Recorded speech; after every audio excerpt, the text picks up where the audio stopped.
Bom, então vamos continuar, né? Vou aproveitar o gás para para ver se eu gravo mais alguns vídeos explicando algumas coisas para vocês. A gente teve o lançamento do GLPI 11, teve uma versão depois do 11 que eu não lembro da nomenclatura, e atualmente a gente está na 11.0.4. Muita gente ainda não entendeu como é que funciona o sistema de plugins do GLPI.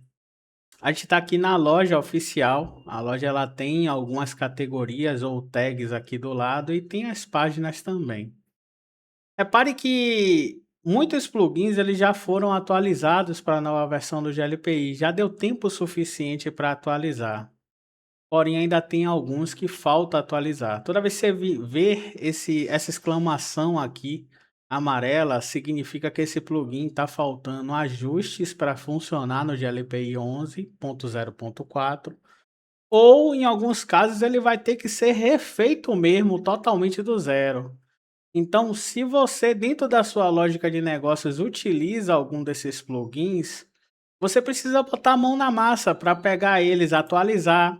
Às vezes você tem aqui esse projeto aqui já incluso na loja do GLPI, mas a versão mais nova não está aqui na loja. Então vocês reparem que aqui embaixo você tem algumas informações sobre o plugin. E às vezes você tem a página até do GitHub dele. Eh, eu não sei se o GLPI ele tem alguma obrigação de apontar a página do criador nem nada disso. Mas muitos desses plugins têm um equivalente, uma página equivalente no GitHub, e lá você às vezes consegue a versão mais nova que ainda não foi colocada na loja, no marketplace da própria TechLib, né, do próprio GLPI.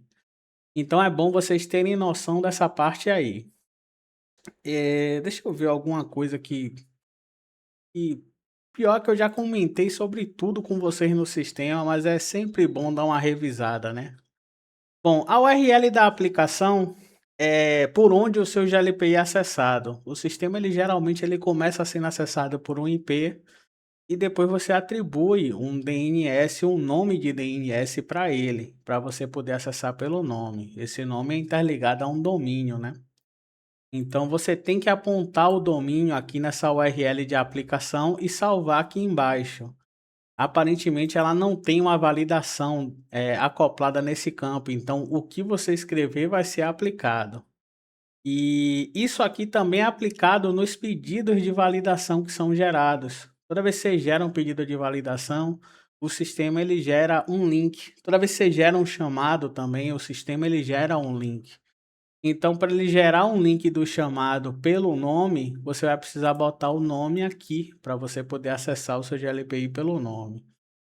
Uma outra dica que eu não lembro se eu dei é que aqui em desempenho você consegue fazer reset do cache geral do GLPI, do cache de tradução e do cache de dados de usuário.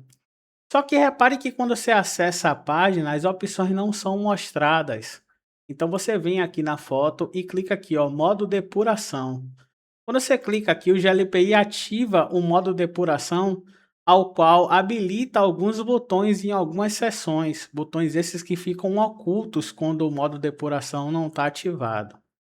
Esse modo depuração ele não serve só para mostrar e ocultar botões não, tá? Quando eu estou fazendo o plugin, ele é muito útil porque ele faz com que erros em arquivos do GLPI sejam mostrados na front-end. Coisas que às vezes você só conseguiria ver, enxergar através do. O que faz para isso aqui ficar separado, rapaz? Enfim, vou deixar aí mesmo.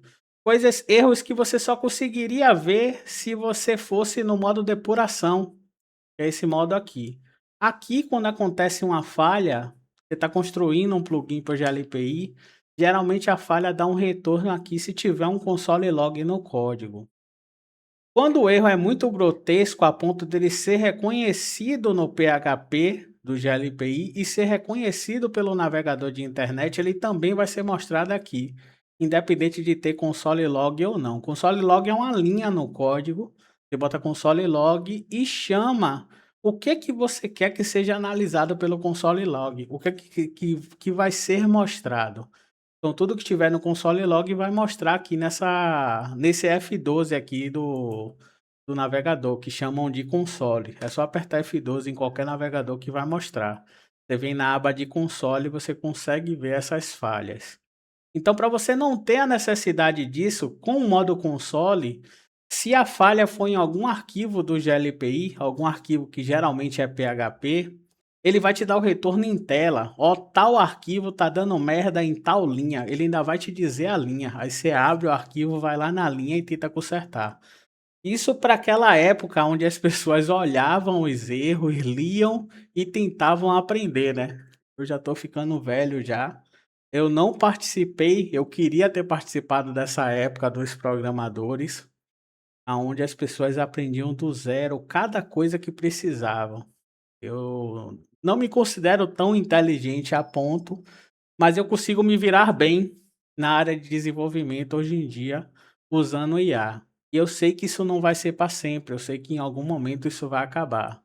O que eu estou fazendo é aproveitando para ir aprendendo no meu ritmo, que é um ritmo muito mais baixo do que o de todo mundo que trabalha com programação. Só que com um ritmo baixo e com muita criatividade e esforço, a gente consegue gerar coisas extraordinárias. Eu tenho muitos plugins bons hoje em dia, plugins que eu sei que se eu mostrasse no LinkedIn ali, fazendo aquele vídeo de cena, a porra podia me dar dinheiro, podia me dar visibilidade. Mas não, eu deixo guardado. A pessoa que conhece todo o meu trabalho em relação a isso e que também faz parte dele é Luan. E ele faz parte de um site chamado Fale com Luan Bispo ou sites corporativos. São serviços que ele vende. Mas enfim, tô divagando, né? Foi mal.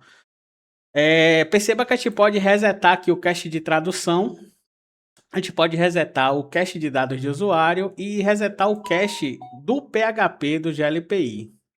Cada um desses caches aqui você pode usar em determinadas situações. Por exemplo, você já reparou que o GLPI ele tem nomes para cada um dos menus aqui? E esses nomes você pode mudar de duas formas a início. Claro que existem inúmeras outras, mas as mais simples que eu conheço. Uma é você indo no arquivo core que representa essa página do GLPI. Repare que aqui em cima tem o endereço do GLPI /front /config form.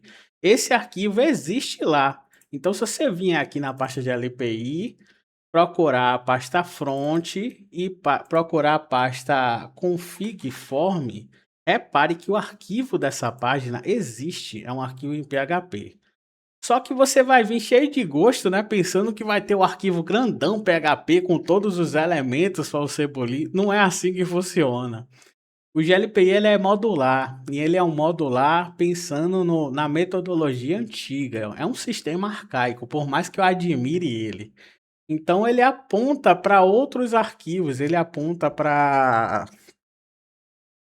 eu não sei como é que chama isso na programação, mas é algo parecido com links simbólicos às vezes, e às vezes ele aponta para o próprio arquivo. Então tudo que está nessa página, de maneira alguma, está nesse arquivo. Ele tem um apontamento principal, só que aí tem outras interligações com outros arquivos. Mas enfim, o que eu estou querendo dizer é que tem um arquivo que você vai conseguir modificar esse nome na Tora, um arquivo core que você vai entrar aqui usando o Sublime. Você pode usar Sublime para abrir qualquer arquivo desse do GLPI, velho. Não interessa qual seja a pasta. Qualquer um desses você pode abrir no Sublime e vasculhar o código todo e aprender com isso. Você consegue aprender a fazer plugins, inclusive assim.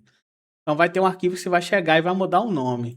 Só que tem outra forma também, sem você ter que mexer no arquivo core da página. Você vai mexer no arquivo de tradução do GLPI. Existe uma pasta em todo o GLPI chamada... Como é? Localis, desculpe.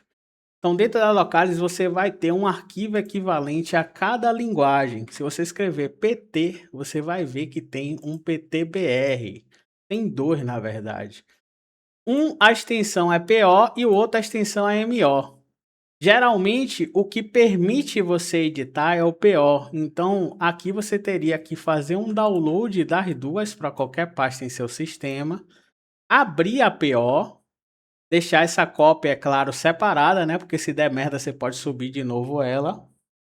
E aí com o PO você vai buscar o que que você quer mudar de nome no sistema. Então, vamos dar um exemplo aqui. Eu vou gerar um chamado, eu não tenho entidade, não tenho nada nesse GLPI, tá? Vou gerar aqui só para mostrar uma coisa a vocês.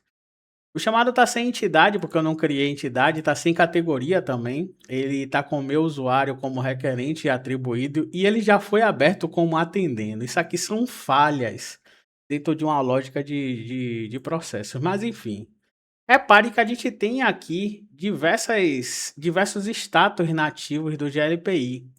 E esses status são coisas que também estão no arquivo locales. Então, se você chegar aqui e procurar solucionado, você vai achar coisas referentes a essa palavra, diversas. E uma delas vai ser o status do ticket solucionado. Então, isso aqui, por exemplo, é o status. O status original é solved, e aí a tradução ele já aplica solucionado nos 3 meios de tradução, são 3 locais que aparecem. Então, por exemplo, se eu mudar aqui o nome, salvar esse arquivo, converter para MO e substituir lá, eu substituiria o nome da tradução daquele item no sistema. Então, eu estou usando como exemplo o status, mas qualquer nome desses aqui que você vê na tela, você pode alterar pelo método de tradução. E após você fazer essa tradução, você vai precisar vir aqui em geral, desempenho, ativar o modo e resetar o cache de tradução, que aí na hora ele vai aplicar a mudança de nome que você fez. Isso é só um dos muitos exemplos de coisas que você pode fazer nos arquivos Score. Como eu tenho pouco tempo, já vai fechar 12 minutos, eu não posso falar do assunto todo que eu queria falar. Eu queria gravar um vídeo aqui de 1 hora explicando tudo o que eu sei sobre o início de uma implantação do GLPI. Eu já fiz 4 já, então eu já tenho uma base de poder ajudar vocês com implantação de sistema. E até mesmo a atualização do sistema, eu também quero fazer um vídeo falando sobre isso. Mas não cabe, velho, em 15 minutos, é pouco tempo, velho. Eu tenho que ver como é que eu vou fazer isso, velho.